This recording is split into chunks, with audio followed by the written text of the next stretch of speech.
초상을 치르는 사흘 동안 연하는 단 한 방울의 눈물도 흘리지 않았던 것입니다. 저것 보게. 남편이 죽었는데 눈물 한 방울 없다니. 혹시 남편을 미워했던 게 아닐까? 마을 사람들은 수군덕거리기 시작했습니다. 연하는 23의 젊은 나이였지만 늘 창백한 얼굴에 검은 겉옷을 두르고 다녔습니다. 월야비기에 오신 여러분 정말 반갑습니다. 오늘 이야기 시작합니다.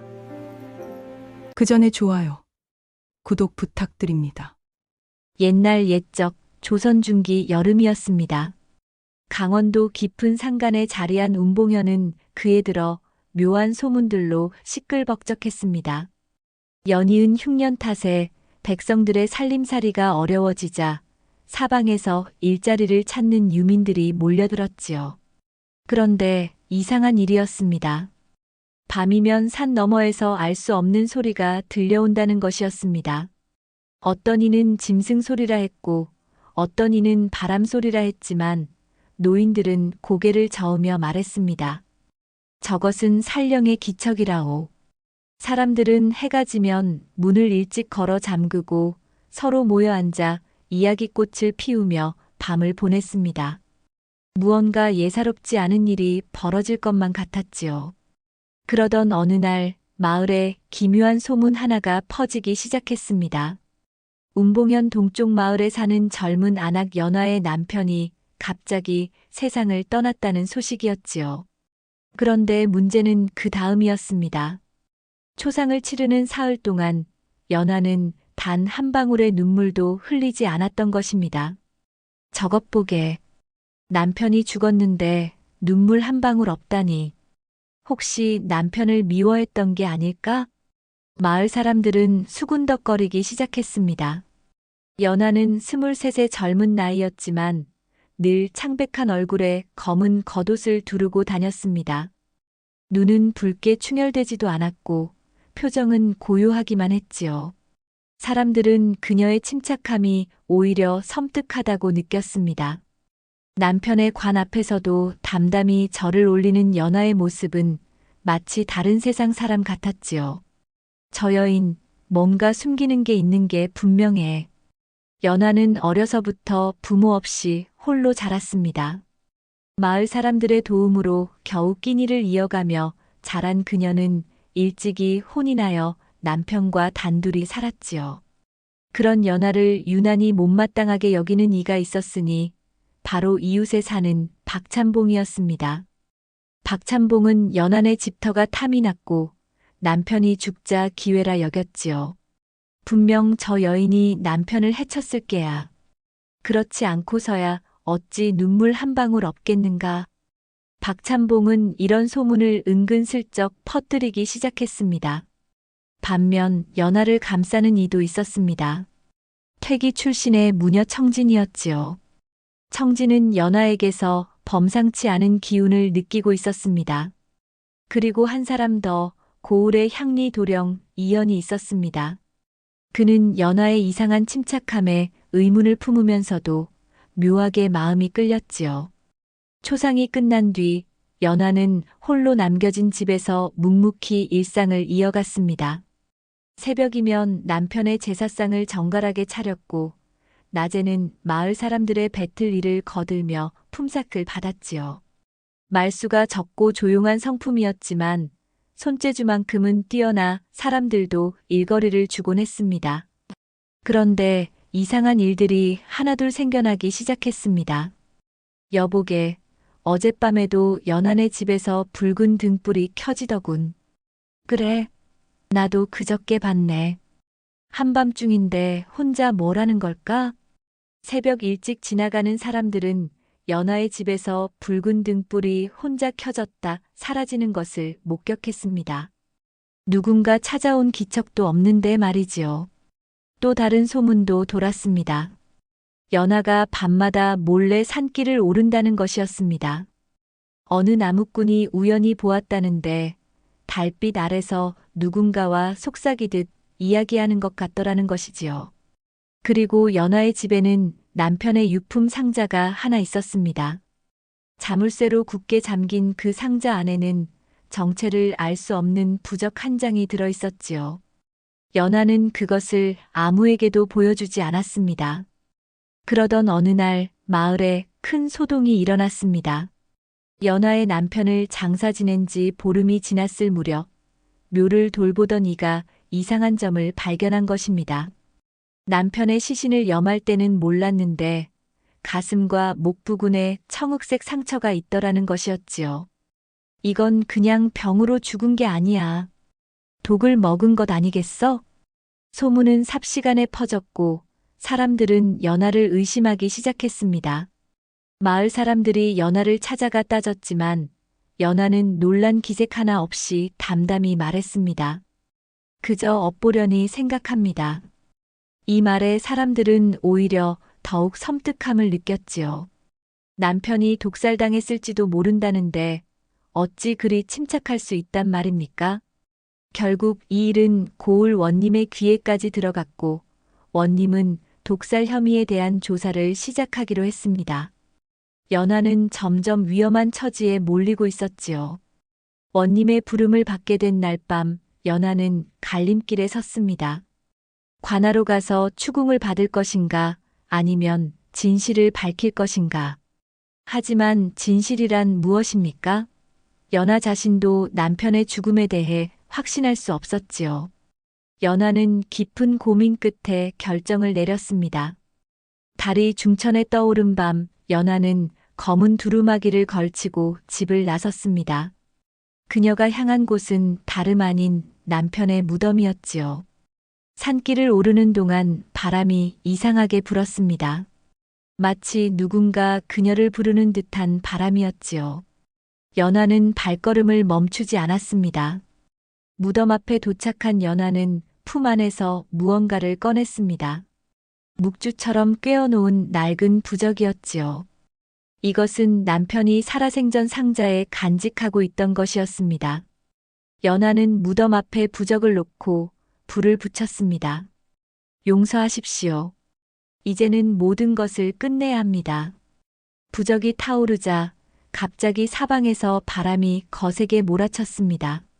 나뭇가지들이 휘청거리고 무덤 앞에 흙이 들썩이기 시작했지요. 연하는 눈을 감고 그 자리에 꿇어 앉았습니다. 무언가 시작되고 있었습니다. 바람이 점점 거세지더니 사방이 안개로 뒤덮이기 시작했습니다. 그때였습니다. 연하야. 낮고 깊은 목소리가 안개 속에서 들려왔습니다. 연하는 몸을 떨었습니다. 분명 남편의 목소리였기 때문입니다.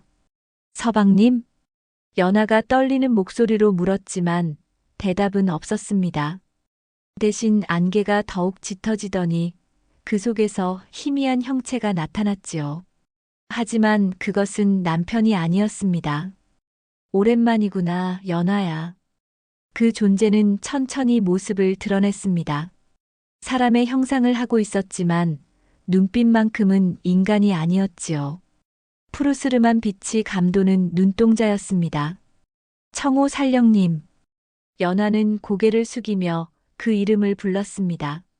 청호 살령. 이 운봉현의 깊은 산속에 깃들어 사는 존재였습니다. 사람들은 그 존재를 두려워했고 함부로 그 이름을 부르지 못했지요. 내가 약속을 잊은 줄 알았다. 살령의 목소리는 차가웠습니다. 잊지 않았습니다. 다만 조금 더 시간이 필요했을 뿐입니다. 연하의 목소리는 떨렸지만 눈빛만큼은 흔들리지 않았습니다. 시간은 이미 다 지났다. 이제 내 차례다, 연하야. 살령은 그렇게 말하고는 안개와 함께 사라졌습니다. 하지만 그 목소리만큼은 연하의 귓가에 맴돌았지요. 연하는 무덤 앞에 홀로 남겨졌습니다. 그녀의 얼굴에는 처음으로 두려움이 어렸습니다. 다음 날 아침 마을은 발칵 뒤집혔습니다. 연하를 내쫓아야 해. 저 여인 때문에 마을에 재앙이 온다고. 박찬봉이 앞장서서 사람들을 선동했습니다. 간밤에 산에서 이상한 바람이 불고 안개가 자욱했다는 소문이 퍼진 것이지요. 그리고 그 중심에 연하가 있었다는 목격담까지 나왔습니다. 사람들은 연하의 집 앞에 모여들었습니다. 나가시오. 당장 이 마을에서 떠나시오. 저 여인이 무슨 술법을 부린 게 분명해. 연하는 두려웠지만 물러서지 않았습니다. 그녀는 집 안에서 조용히 무언가를 준비하고 있었지요. 그때 한 사람이 나타났습니다. 무녀 청진이었습니다. 모두들 진정하시게. 함부로 사람을 몰아세우면 오히려 화가 된다네. 청진은 품에서 부적과 재를 꺼내 연하의 집 주위에 금줄을 쳤습니다. 그리고 조용히 주문을 외웠지요. 이것으로 당분간은 안전할 게야. 청진이 연하에게 말했습니다. 하지만 그녀의 표정은 어두웠습니다. 조심하거라. 청호 살령이 너를 찾으러 올 것들을 보낼 게야. 그들을 막아야 한다. 연하는 고개를 끄덕였습니다. 이제 시련이 본격적으로 시작되는 것이었습니다. 그날 밤 청진은 연하에게 충격적인 사실을 알려주었습니다. 내 남편은 이미 1년 전에 죽을 운명이었다. 청진은 낡은 책 한 권을 꺼내 보였습니다. 무녀들이 대대로 기록해온 사주 장부였지요. 여기 보거라. 내 남편의 사주팔자가 적혀 있다. 작년 가을 정해진 죽음의 날이 있었어. 연하는 책을 들여다보았습니다. 분명 남편의 이름과 생년월일, 그리고 사망일자가 적혀 있었지요. 그런데 그 날짜는 작년 가을이었습니다. 하지만 남편은 오래 죽었습니다. 그래, 그게 문제야. 청진의 눈빛이 깊어졌습니다. 누군가 그 죽음을 1년 미뤘어. 운명을 거스른 거지. 그게 바로 너였어, 연하야. 연하는 숨이 막혔습니다. 기억이 떠올랐습니다. 작년 가을 남편이 갑자기 쓰러졌을 때 연하는 산속 샘물을 떠와 먹였었지요. 그 샘물은 청호 살령이 지키는 신령스러운 물이었습니다. 살령께 빌었습니다. 남편을 살려달라고.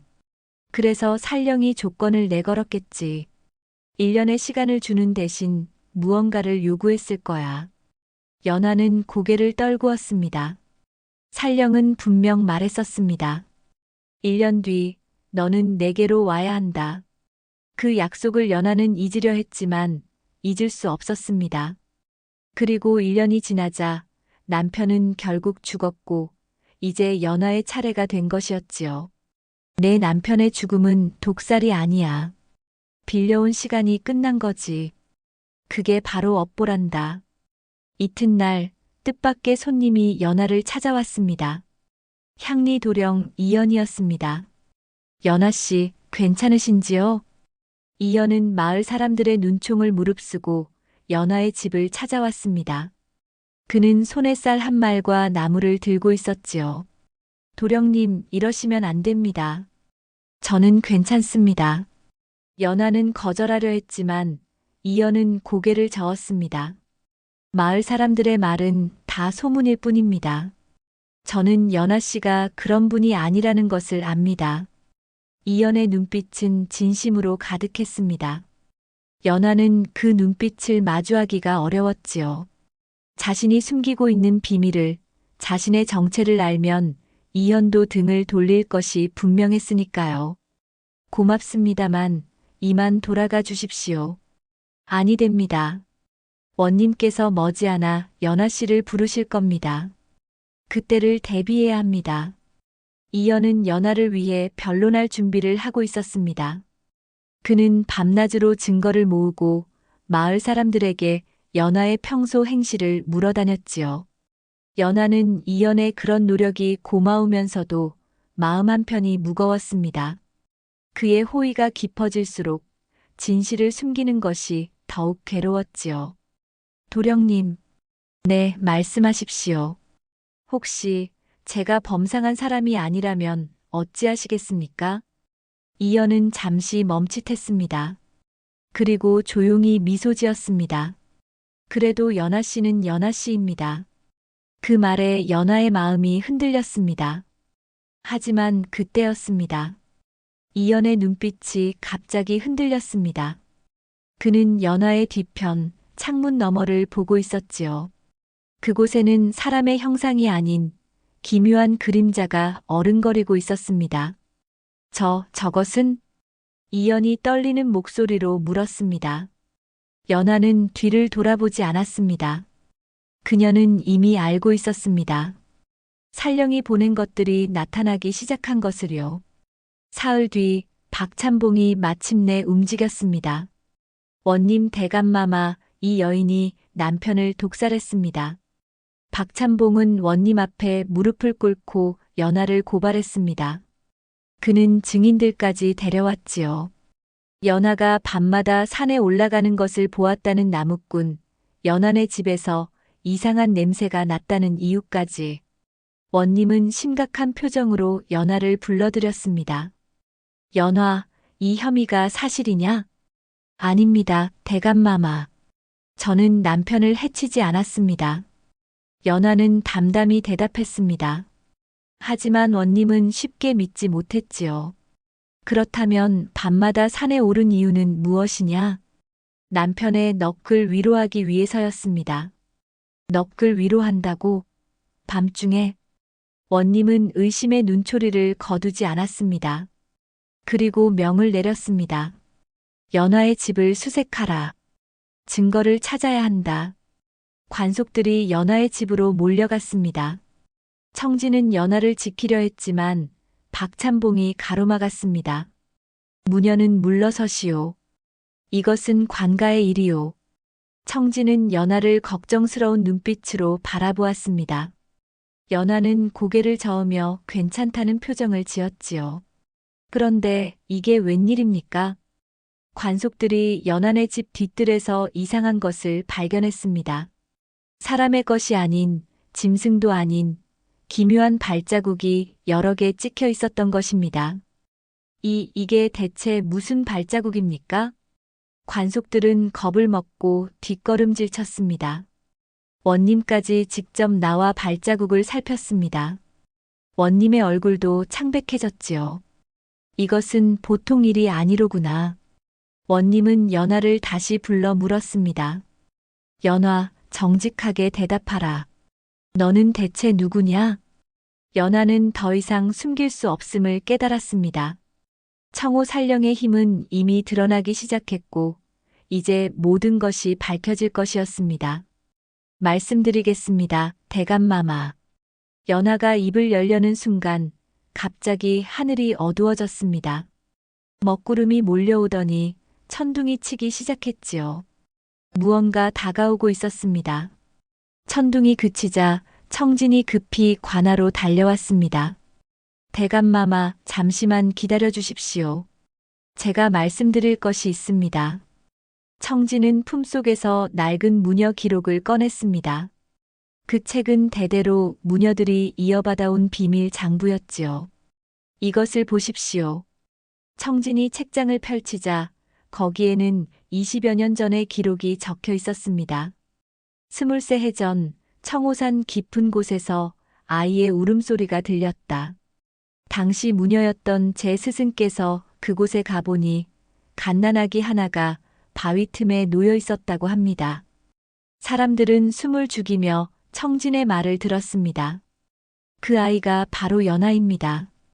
연화는 고개를 숙였습니다. 그녀도 이 사실을 알게 된 것은 얼마 되지 않았습니다. 청호 살령은 수백 년을 이 산을 지켜온 존재입니다. 그런데 그 살령에게서 태어난 아이가 있었으니 그게 바로 연화였던 것입니다. 사람들이 웅성거렸습니다. 원님도 놀란 표정을 감추지 못했지요. 그렇다면 연화는 요괴란 말이냐? 반은 맞고 반은 틀립니다. 연화는 반인발령, 사람과 살령의 피를 모두 가진 존재입니다. 청진은 계속 설명했습니다. 연화의 남편은 그 사실을 알고 있었습니다. 우연히 산에서 연화의 정체를 알게 되었지만 그럼에도 그녀를 아꼈고 지켜주려 했습니다. 그럼 남편의 죽음은? 원님이 물었습니다. 남편은 살령과의 인연에 휘말린 것입니다. 작년 남편이 죽을 운명이었을 때 연하는 살령에게 빌었고 살령은 1년의 시간을 주었습니다. 하지만 그 대가로 연하를 요구했지요. 남편은 그 사실을 알고 연하 대신 자신이 살령에게 가려 했습니다. 그래서 그는 스스로 목숨을 끊은 것입니다. 연하의 눈에서 처음으로 눈물이 흘러내렸습니다. 서방님, 그녀는 남편이 왜 그런 선택을 했는지 이제야 이해했습니다. 그가 가슴에 새겨진 청흑색 상처는 독이 아니라 살령의 표식을 스스로 받아들인 흔적이었던 것입니다. 그날 밤 연하는 홀로 집에 앉아 있었습니다. 모든 진실이 드러났습니다. 자신의 정체도 남편의 희생도 그리고 자신이 짊어진 운명도. 나는 누구인가? 연하는 스스로에게 물었습니다. 요괴도 아니고 온전한 사람도 아닌 자신. 평생 사람으로 살려고 애써왔지만 결국 그 노력은 물거품이 되어버렸습니다. 그런데 이상했습니다. 눈물이 흐르자 마음이 조금씩 가벼워졌습니다. 그동안 꽁꽁 숨겨두었던 감정들이 터져 나오는 것 같았지요.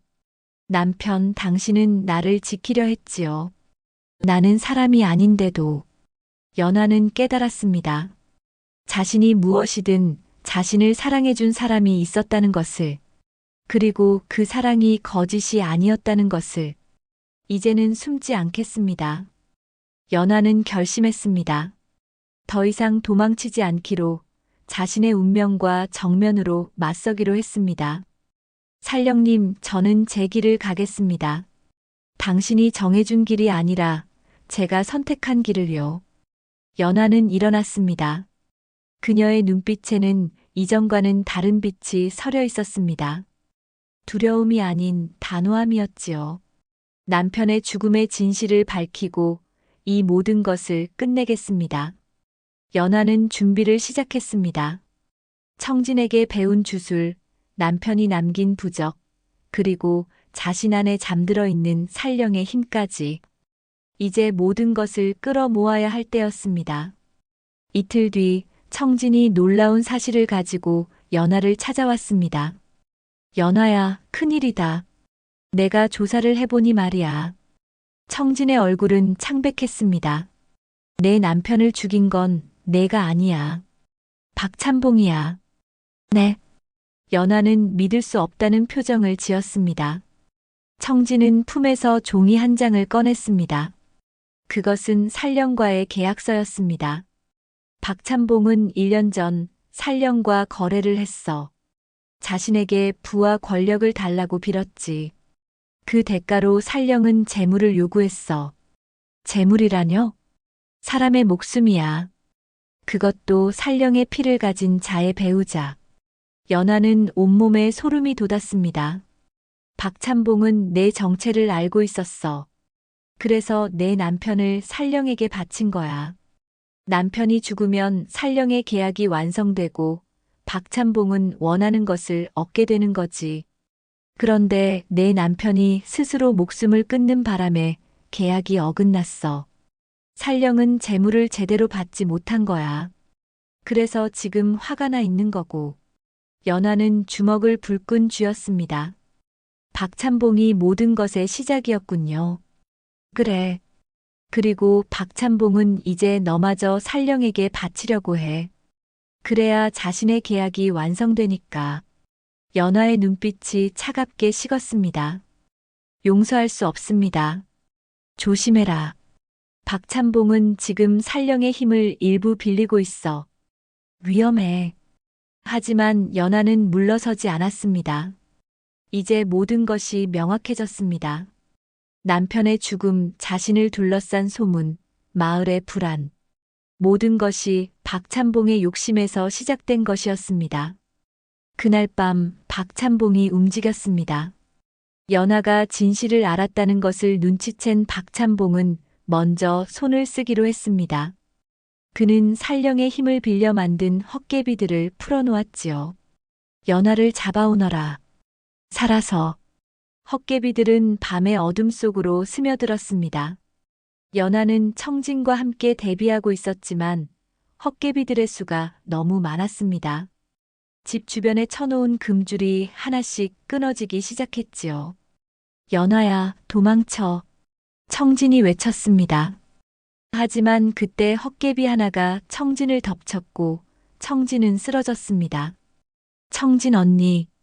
연하가 달려가려 했지만 그때 더 큰 문제가 생겼습니다. 이연이 나타난 것입니다. 연하 씨, 무슨 일입니까? 이연은 마을에서 이상한 기운을 느끼고 달려왔습니다. 하지만 그것은 함정이었습니다. 박찬봉이 일부러 이연을 유인한 것이었지요. 헛개비들이 이연을 둘러쌌고 순식간에 그를 붙잡았습니다. 놓아주십시오. 연하가 외쳤지만 박찬봉의 웃음소리만 들려왔습니다.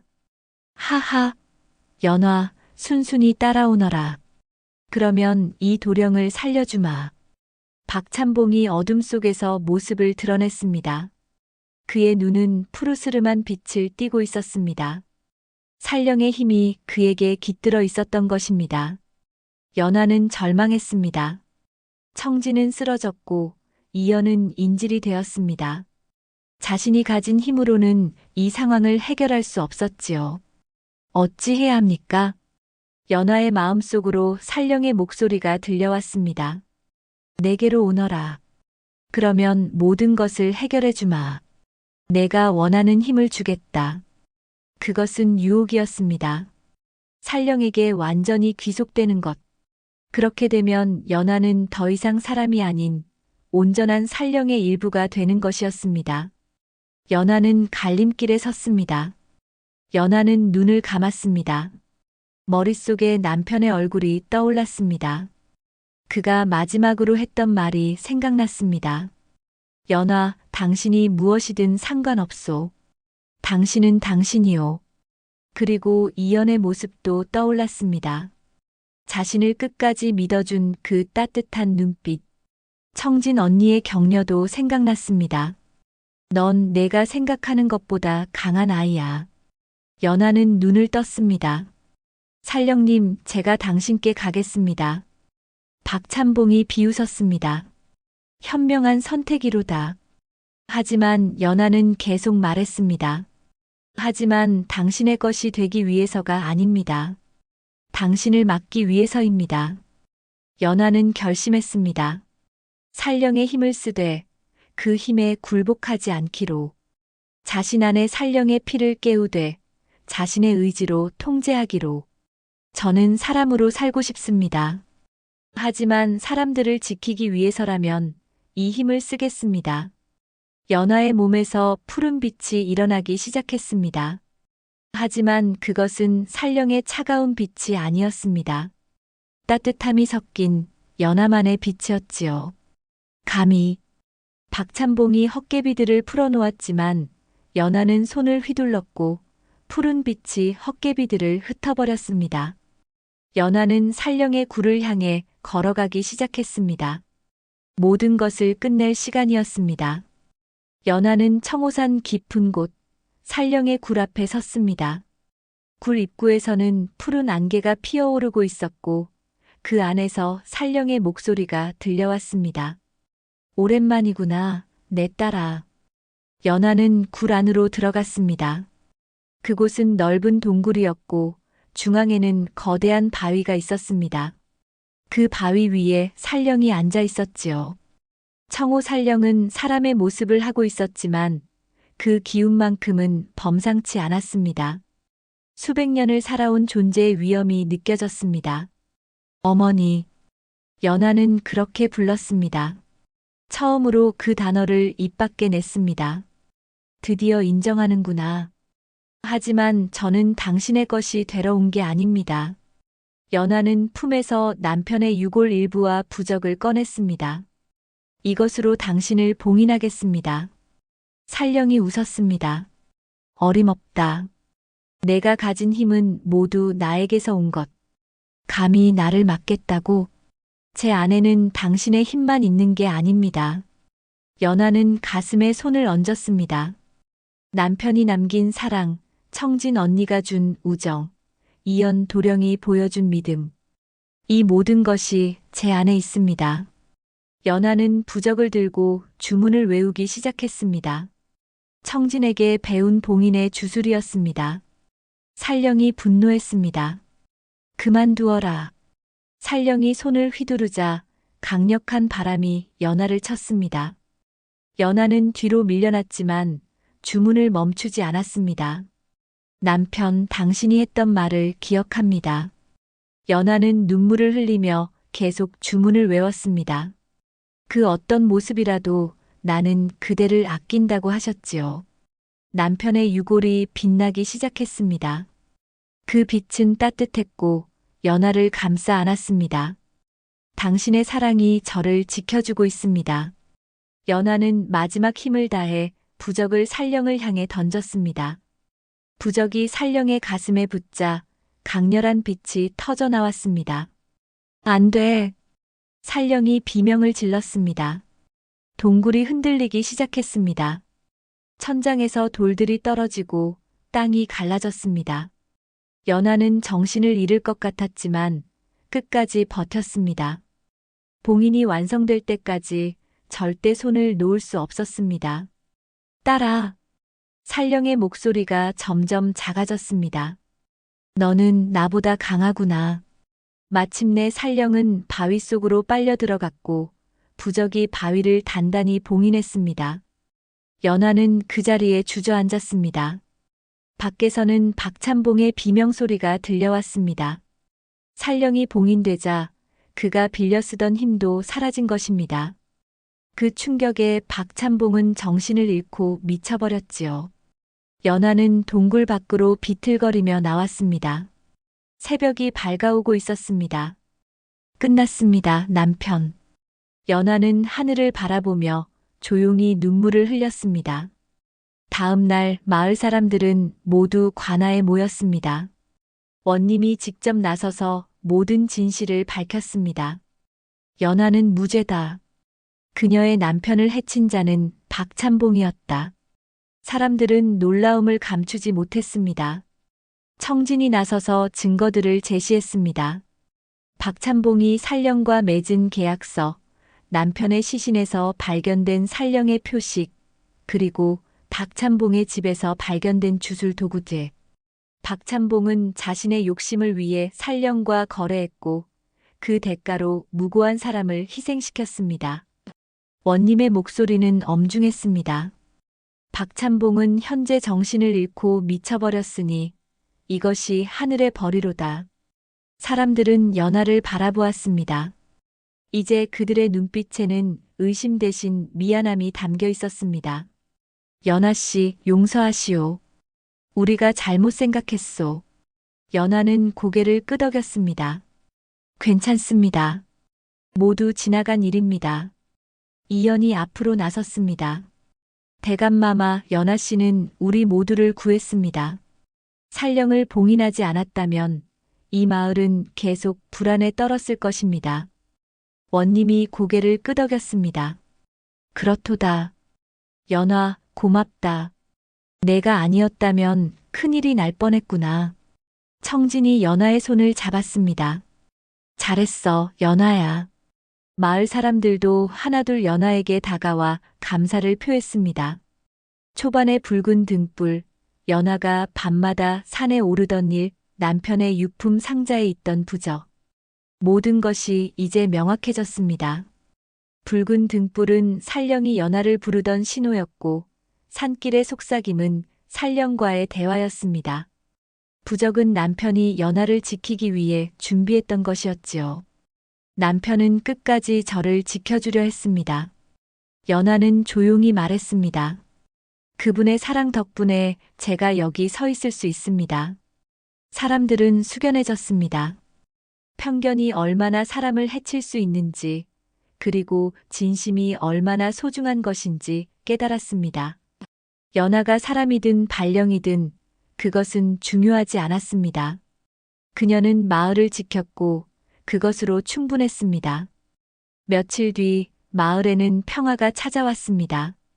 원님은 박찬봉의 재산을 몰수하고 그가 저지른 죄를 공식 기록에 남겼습니다. 박찬봉 자신은 정신을 잃은 채 요양소에 보내졌지요. 청진은 다시 건강을 회복했습니다. 헛개비들과의 싸움에서 다쳤지만 다행히 큰 상처는 아니었습니다. 이제 이 마을도 안심이로구나. 청진이 연아에게 말했습니다. 모두 내 덕분이야. 이연은 연아의 결백을 끝까지 믿어준 공로로 마을 사람들의 신뢰를 얻었습니다. 원님도 이연의 충직함을 높이 평가하여 더 중요한 일을 맡기기로 했지요. 어느 날 저녁 이연이 연아를 찾아왔습니다. 연아 씨, 도령님. 두 사람은 마을 언덕에 나란히 앉았습니다. 석양이 아름답게 물들고 있었지요. 이제 어찌하실 생각입니까? 이연이 조심스럽게 물었습니다. 연아는 잠시 침묵했습니다. 그리고 천천히 입을 열었습니다.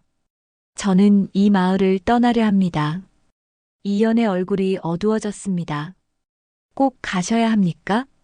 네. 저는 이제 제 길을 찾아야 합니다. 사람도 아니고 요괴도 아닌 저만의 길을요. 연아는 미소 지었습니다. 저는 산과 들을 지키는 수호자가 되려 합니다.